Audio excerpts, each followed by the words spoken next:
반갑습니다. 오늘도 기도의 자리를 사모하며 주님 앞으로 나오신 우리 시민교회 성도 여러분을 주님의 이름으로 환영합니다.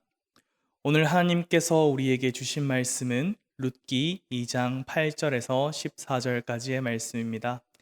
룻기 2장 8절에서 14절까지의 말씀입니다. 제가 하나님의 말씀을 받들어 읽도록 하겠습니다. 보아스가 룻에게 이르되 내 딸아 들으라. 이삭을 주우러 다른 밭으로 가지 말며 여기서 떠나지 말고 나의 소녀들과 함께 있으라. 그들이 베는 밭을 보고 그들을 따르라. 내가 그 소년들에게 명령하여 너를 건드리지 말라 하였느니라. 목이 마르거든 그릇에 가서 소년들이 길어온 것을 마실지니라 하는지라.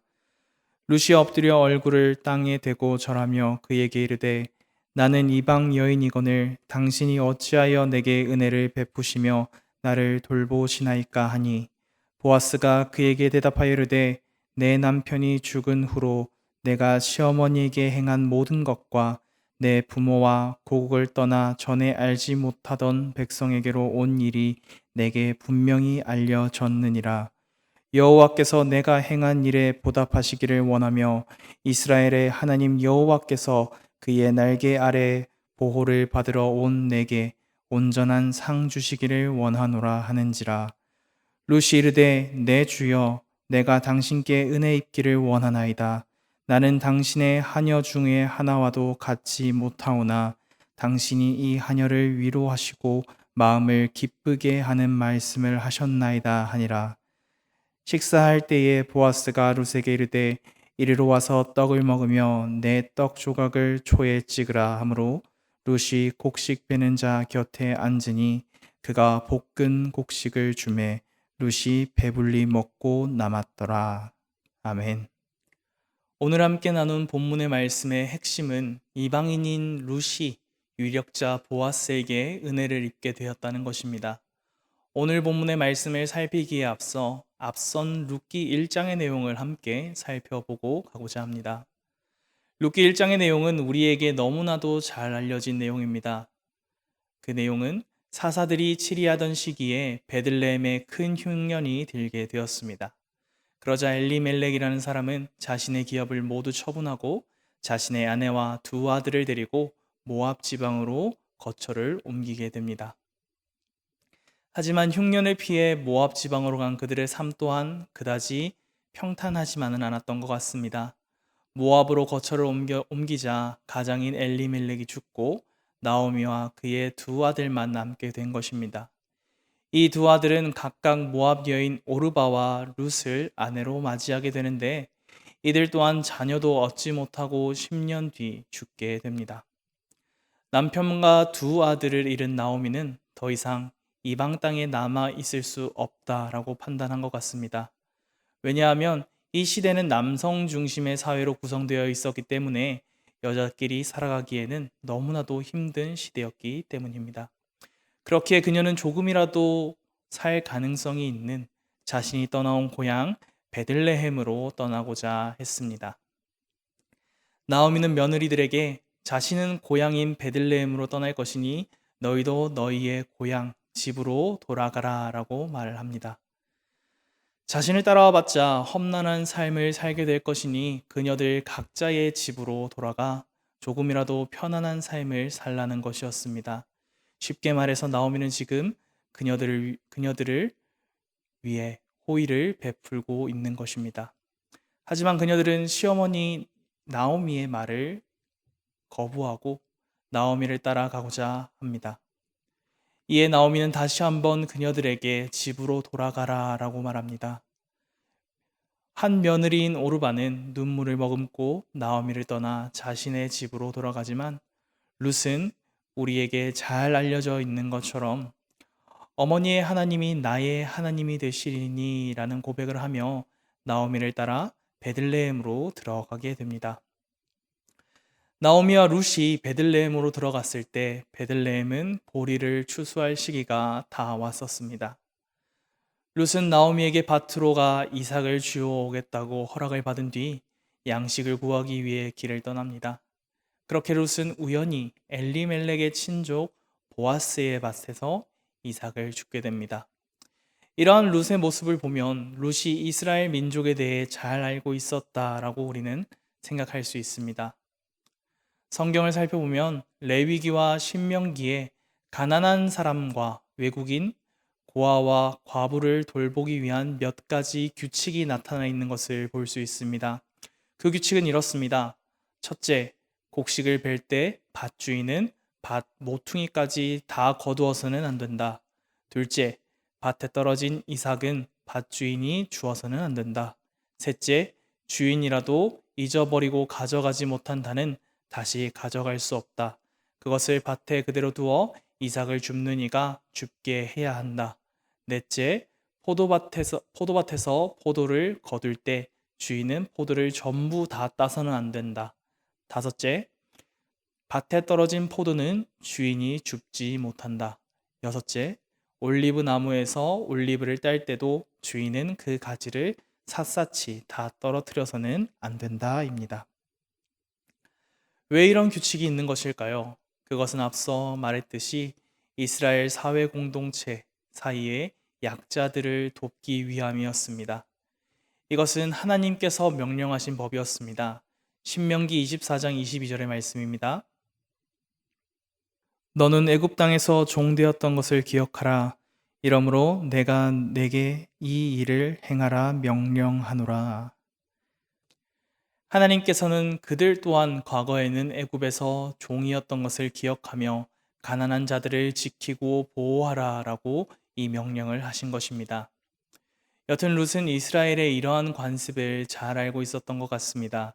그렇게 룻은 자신의 시어머니 나오미와 함께 먹을 양식을 구하기 위해 밭으로 나왔고 우연히 엘리멜렉의 친척인 보아스의 밭에 이르게 된 것입니다.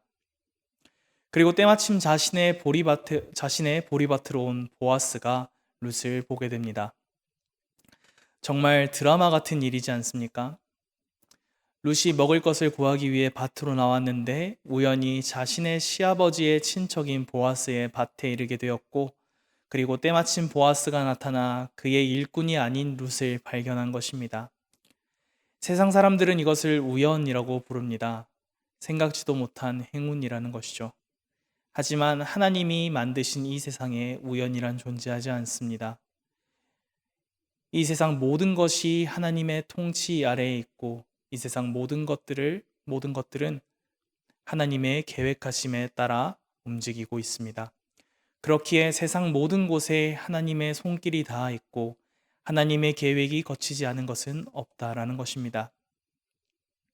세상 사람들은 우리에게 이렇게 묻습니다. 너는 어떻게 하나님이 살아계시다는 것을 믿을 수 있니? 그러면 우리는 최대한 그들이 이해하기 쉽게 설명을 하기 위해서 우리의 경험들을 예로 들어 이야기해 줍니다. 하나님께서 나의 삶에서 이런 일들을 나타내 주셨기 때문에 나는 하나님이 살아계심을 믿어 라고 우리는 설명할 때가 많죠. 그럴 때면 우리에게 돌아오는 반응은 무엇입니까? 에이, 그건 우연히 그런 거잖아. 세상 사람들에게 하나님의 역사는 우연처럼 보입니다.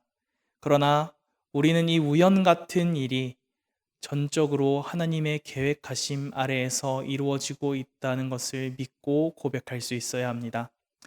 이러한 고백이 우리의 신앙 고백이 되기를 원합니다. 다시 말씀으로 돌아가서 룻은 보아스에게 밭에서 이삭을 주어도 괜찮은지 허락을 구합니다. 이에 보아스는 이렇게 말합니다. 8절에서 9절 말씀을 함께 보시겠습니다. 보아스가 룻에게 이르되 내 딸아 들으라. 이삭을 주우러 다른 밭으로 가지 말며 여기서 떠나지 말고 나의 소녀들과 함께 있으라. 그들이 베는 밭을 보고 그들을 따르라. 내가 그 소년들에게 명령하여 너를 건드리지 말라 하였느니라. 목이 마르거든 그릇에 가서 소년들이 길어온 것을 마실지니라 하는지라. 사실 룻은 보아스에게 이렇다 할 기대를 가질 수 없는 위치였습니다. 왜냐하면 그는 과부이기는 했지만 이방인이었기 때문입니다. 고대 이스라엘의 사회 제도를 살펴보면 이스라엘 민족은 신학적으로 크게 세 가지 계층으로 구분할 수 있었습니다. 각각 여호와의 거룩한 백성, 나그네, 이방인입니다. 특히 이 이방인은 여호와의 백성에 속하지 않았기에 언약의 특권을 누릴 수 없었습니다. 한 가지 예를 들어 드리자면 이스라엘에는 면제년이라는 제도가 있었는데 같은 이스라엘 백성이 돈을 빌린다면 독촉해서는 안 되고 그 빌린 돈을 면제해 주어야 하는 반면 이방인에게는 독촉할 수 있었습니다. 특권을 누릴 수 없다라는 것이죠. 그런데 보아스는 놀라운 이야기를 룻에게 하는 것입니다. 그 시작이 내 딸아라고 시작을 합니다. 보아스는 마치 아버지가 된 듯한 인자한 호칭으로 룻을 부릅니다. 그리고 자신의 소녀들과 함께 자신의 밭에서 소년들이 밭을 매는 것을 따라 이삭을 주우라고 말합니다. 이것은 놀라운 배려가 아닐 수 없습니다. 앞서 우리는 사회적 약자를 돕기 위한 규칙을 보았었습니다. 룻은 과부였고 사회적으로 약자였습니다. 그렇게 이삭을 줍는다고 하여도 아무런 문제가 되진 않았죠. 하지만 그것은 어디까지나 추수가 완료된 이후의 일이었습니다. 추수를 모두 마친 뒤 룻이 이삭을 주어야 했던 것이죠. 하지만 보아스는 룻에게 보리를 추수하는 것과 동시에 이삭을 줍는 것을 허락하고 있습니다.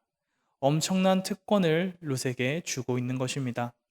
또한 밭을 매는 소년들에게는 룻을 건드리지 말라고 명령하기도 합니다. 앞서 말했듯 룻기가 기록된 이 시대는 남성 중심의 사회를 이루고 있었습니다. 사회적으로 여자의 지위가 낮았고 그렇기에 남편을 잃은 여자가 살기에는 힘든 일이 많았습니다. 예를 들어 들판에 혼자 있는 여성은 여러 가지 위험에 노출될 가능성이 컸습니다. 더군다나 남편이 없다는 것이 알려진다면 그 위험은 더 커지게 됩니다. 심지어 이방인인 그녀는 두말할 필요도 없을 것입니다. 그렇기에 보아스는 밭 매는 소년들에게 룻을 건드리지 말라라고 명령한 것입니다. 보아스의 세심하고 신중한 보살핌이 잘 드러나는 부분이라고 할 수 있습니다. 마지막으로 보아스는 룻에게 소년들이 길어온 물을 함께 마셔도 된다라고 허락을 하는 것을 우리는 볼 수 있습니다. 팔레스타인 지역은 물을 구하기 힘들었습니다. 그래서 보통 우물을 중심으로 성읍이 발달해 있었습니다.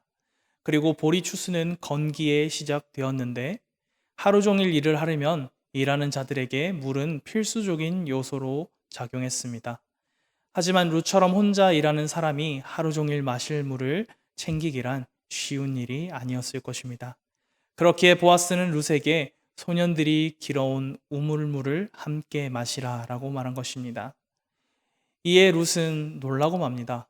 이방인인 그녀에게 보아스가 자신의 밭에서 이삭을 줍는 것을 허락만 해줘도 큰 은혜라고 할 수 있을 텐데 밭을 매는 것과 동시에 이삭을 줍게 하고 그녀를 다른 이들로부터 보호하며 그 필요를 채워준다고 하니 놀랄 수밖에 없었던 것입니다. 과분한 호의를 얻은 룻은 보아스에게 이방인인 자신에게 왜 이런 호의를 베푸는 것인지 묻게 됩니다. 이에 보아스는 이렇게 대답합니다. 11절에서 12절까지의 말씀입니다. 보아스가 그에게 대답하여 이르되 내 남편이 죽은 후로 내가 시어머니에게 행한 모든 것과 내 부모와 고국을 떠나 전에 알지 못하던 백성에게로 온 일이 내게 분명히 알려졌느니라. 여호와께서 내가 행한 일에 보답하시기를 원하며 이스라엘의 하나님 여호와께서 그의 날개 아래에 보호를 받으러 온 내게 온전한 상 주시기를 원하노라 하는지라. 보아스가 룻에게 이렇게 큰 호의를 베푸는 것은 다름이 아니라 룻이 행한 일 때문이었다라고 말합니다. 먼저는 남편이 죽고 자녀가 없음에도 끝까지 시어머니를 모시는 것과 자신의 가족과 고향 땅의 모든 것을 끊고 하나님을 향해 이스라엘에게로 왔기 때문이라고 보아스는 말합니다.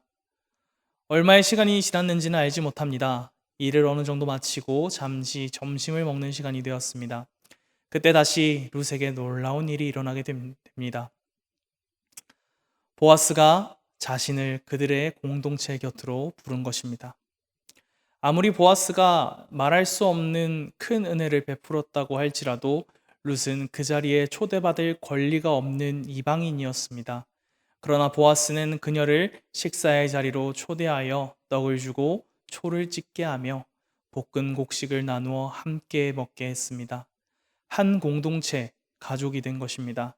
다시 말해서 그녀의 신분이 이방인에서 이스라엘 공동체로 바뀌었다라는 것입니다.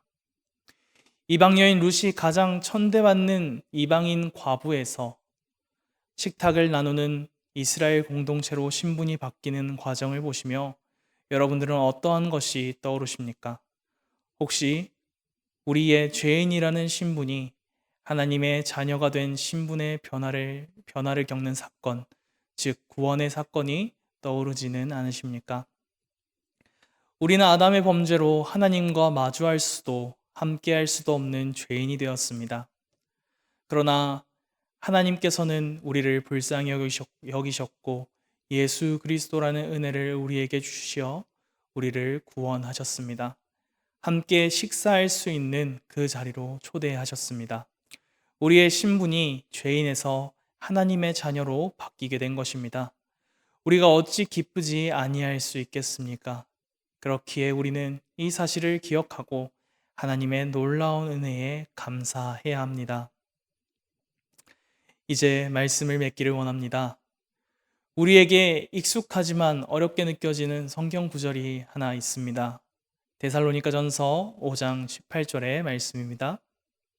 범사에 감사하라. 이것이 그리스도 예수 안에서 너희를 향하신 하나님의 뜻이니라. 참 어렵게 느껴지는 말씀입니다.